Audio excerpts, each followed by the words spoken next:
নমস্কার বন্ধুরা। এই মুহূর্তে আরজিকর কাণ্ড নিয়ে কলকাতার পরিস্থিতি কিন্তু অনেক ভয়াবহ। প্রতিনিয়ত আমরা দেখছি মিটিং মিছিল সবকিছু হচ্ছে এবং আহ, যারা আন্দোলনকারী ছাত্র আছে তারাও কিন্তু তারাও আন্দোলনে বসেছে, আরজিকরে তারা আন্দোলন করছে। এবং গতকাল আমরা দেখেছি যে যে নির্যাতিতার মেয়েটি, তার বাবা মাও কিন্তু সেই আন্দোলনে সামিল হয়েছে।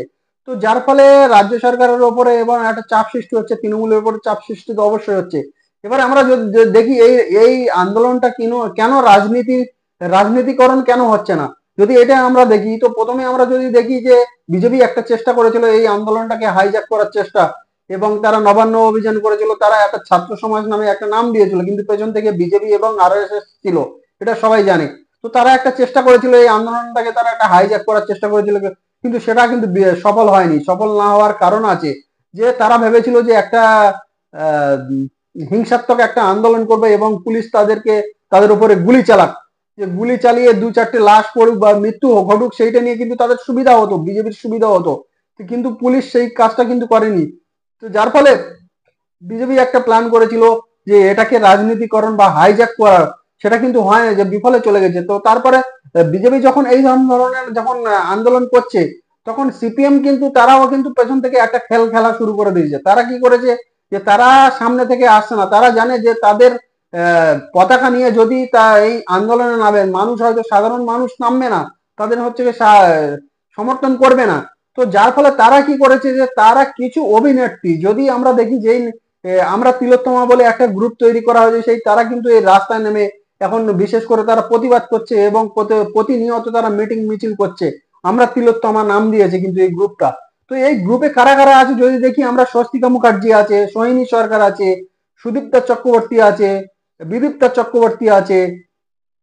তো এদের ব্যাকগ্রাউন্ড যদি আমরা দেখি, তো এরা কিন্তু বামফ্রন্ট মনস্ক মানুষ, এরা বামফ্রন্ট সমর্থনকারী, এরা কিন্তু আগেও বামফ্রন্টকে সমর্থন করেছে। এবং এদের কিন্তু একটাই কানেকশন আছে, এরা যাদবপুর থেকে, যাদবপুর মানে কি এটা সবাই বুঝে নাও, যে যাদবপুরে কিন্তু এটা এসএ ভাইয়ের একটা রমরমা আছে, সিপিএম এর রমরমা আছে। তো যার ফলে যে সিপিএম একটা চেষ্টা করছে, বিজেপি যখন এটা রাজনীতিকরণ চেষ্টা করছে, তো আমরা সরাসরি রাজনীতিকরণ না করে আমরা কিছু কিছু লোককে, যে যাদের একটা মানে সমাজে একটা যোগ্যতা আছে, সেই সব লোককে আমরা সামনে দিয়ে আমরা পেছন থেকে কিন্তু কলকাঠি নাড়বো। এবং তারা শুরু করে দিয়েছে যে এই 4-5 জন বা কিছু 6-7 জন অভিনেত্রী অভিনেতাকে কিন্তু তারা সামনে মাঠে নামিয়ে, কিন্তু তারা সরাসরি কিন্তু সিপিএম এর হয়ে তারা প্রচার করেনি, কিন্তু তারা বামফ্রন্ট মনোভাবাপন্ন, তারা বামফ্রন্টকে মানে এবং সিপিএম এর যে নীতি আদর্শ সেটা কিন্তু তারা ফলো করে, তারা অনেক জায়গায় সেটা কিন্তু স্বীকারও করেছে। এবং সেই সব কিছু অভিনেত্রী অভিনেতাদেরকে, যেমন আমি বললাম স্বস্তিকা মুখার্জিকে যদি দেখেন এবং তার গত 10 বছরের সবকিছু যদি কেউ ফলো করে দেখেন, তো দেখবেন তিনি একদম বামফ্রন্ট মনোভাবাপন্ন মানুষ। এবং তারপর যদি দেখি সোহিনী সরকার তিনি অভিনয় করেন, সিরিয়াল করেছে এবং সিনেমা করছেন। সোহিনী সরকারের বন্ধু কারা আছে, যে দীপশিতা ধর তার বন্ধু। এবং তারা যদি দেখা যায় সিপিএম এর যে আইএসএফ করে যেই সমস্ত ছেলে মেয়েরা, সেই তাদের সঙ্গে কিন্তু ঘোরাঘুরি করে সোহিনী সরকার, বা তাদের সঙ্গে একটা রিলেশন আছে। তো তাহলে এখানেই বোঝা যায় যে তিনি তার মনোভাবটা কি, তিনি কি কোন রাজনীতিতে বিশ্বাস করেন। এখানে কিন্তু তার মানে যদি আমরা দেখি যে প্রোফাইল ঘেটে যদি দেখি, বা তার বন্ধু বান্ধব যারা আছে সেই সব কিন্তু নিয়ে যদি আমরা আলোচনা করি, তাহলে বোঝা যাবে তিনি কোন রাজনীতিতে বিশ্বাস করেন। তো এবার সুদীপ্তা চক্রবর্তী এবং বিদীপ্তা চক্রবর্তী, এদের এদের দুজনে হচ্ছে যদি আমরা 10 বছরের প্রোফাইল ঘেটে বা ব্যাকগ্রাউন্ড ঘেটে যদি দেখা যায়, তো এদেরও কিন্তু এইরকম কেস আসবে। তো এরা কিন্তু বামফ্রন্টের নীতি নিয়ে মেনে চলে। তো এই হচ্ছে, আর হচ্ছে যদি সৃজিত মুখার্জি পরিচালক, তাকেও মাঝে মাঝে দেখা যাচ্ছে যে তিনি এই আন্দোলনকে সমর্থন করছেন। এবং বামফ্রন্টের মানে বামফ্রন্ট মনোভাবাপন্ন যে মানুষগুলো আছে, যে যারা সরাসরি হয়তো সিপিএম এর হয়ে ভোটে প্রচার করেনি, কিন্তু তারা নীতিগতভাবে বামফ্রন্টই, সেই তারা কিন্তু এই আন্দোলনের মুখ হয়ে কিন্তু তারা এই আন্দোলনটা করছে এবং প্রতিবাদ করছে, আন্দোলনের মুখ হয়ে প্রতিবাদ করছে। যদি আমরা দেখি এই সব আছে। এবং এখানে যদি এই মিটিং মিছিলে যদি দেখা যায়, তো ভালো করে দেখলে কিন্তু বোঝা যাবে বেশিরভাগ কিন্তু এসএফআই করা ছাত্রছাত্রী, যাদবপুরের সব ছাত্রছাত্রী এই আন্দোলনে আছে। তারা কি আজাদি, আজাদি যে একটা স্লোগান, যেটা জেএনইউতে হয়েছিল, যে জেএনইউতে হয়েছিল, কানাইয়া কুমার তখন ছিল, কানাইয়া কুমার এই এই স্লোগানটার কিন্তু আবিষ্কারক। তারা এই জেএনইউর উপরে যেরকম অত্যাচার হয়েছিল এবং তারা এই আন্দোলন তৈরি করেছিল, সেখানে কিন্তু এই এই স্লোগানটার আবিষ্কার করেছিল। এবং সেখানেও আমরা জানি যে বামফ্রন্টের ছাত্র সংগঠন তারা কিন্তু ওখানে রাজত্ব করছে জেএনইউতে। তো কানাইয়া কুমার তিনি কিন্তু এই স্লোগানটার আবিষ্কারক এবং তিনি তিনি এই স্লোগানটা তৈরি করেছিলেন। তো এই মিটিং, এই মিছিলে যদি দেখা যায় এই আজাদির স্লোগানটা কিন্তু তারা তুলছে। আজাদির স্লোগান কেন তুলবে? তার তারা যদি কোনো রাজনীতির লোক যদি না হয়ে থাকে, তাদের কোনো রাজনীতিতে তারা যদি বিশ্বাস করে না থাকেন, তাহলে তাহলে এই এই এটা কিন্তু একটা রাজনীতি স্লোগান ছিল যে কানাইয়া কুমার তিনি আবিষ্কার করেছিলেন। তো এটা রাজনীতির স্লোগান, এই স্লোগানটা কিন্তু তারা সেখানে তুলছে। অনেক ভিডিওতে কিন্তু আমরা দেখেছি যে এই স্লোগানটা তারা তুলছে। তো এই স্লোগানটার মানেটা কি? এখানে পরিষ্কার বোঝা যাচ্ছে যে তারা বামফ্রন্ট নীতিগতভাবে তারা বামফ্রন্টকে সমর্থন করে।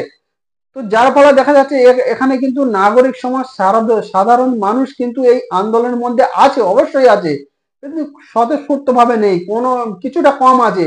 যে বেশিরভাগ কিন্তু আমরা যদি দেখি এখানে কিন্তু বামফ্রন্ট মানে সিপিএম নীতিগতভাবে সিপিএম কে যারা সমর্থন করে সেই সব মানুষ কিন্তু, সেই সব বুদ্ধিজীবী, সেই সব শিল্পীরা কিন্তু এখানে আছে। সাধারণ মানুষ এই এই আন্দোলনকে অবশ্যই সমর্থন করেছে এবং রাস্তায় নেমেছিল।